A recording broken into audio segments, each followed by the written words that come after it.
నుంచి అక్కడికి వచ్చావు. ఈ తల్లి గర్భంలో నిన్ను రూపించినవారు ఆలోచన చేసావా?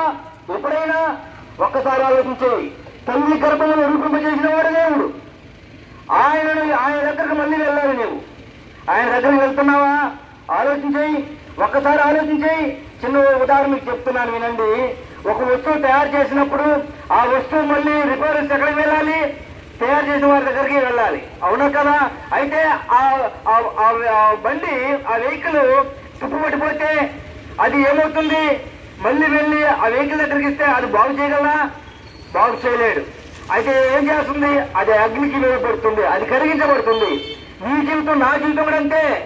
మనం కానీ ఉన్నపాటనే నువ్వు చేసిన తప్పు నిమిత్తము ప్రభువా నన్ను క్షమించని ప్రభు దగ్గర అడిగితే దేవుడు క్షమించి నీకు మంచి ఆరోగ్యాన్ని, మంచి జ్ఞానాన్ని దేవుడు దయచేస్తాడు.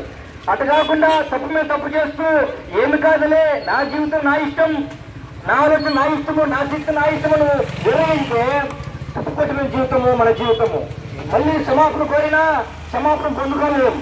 మళ్ళీ 6 అగ్నిలో 20 కాలాలు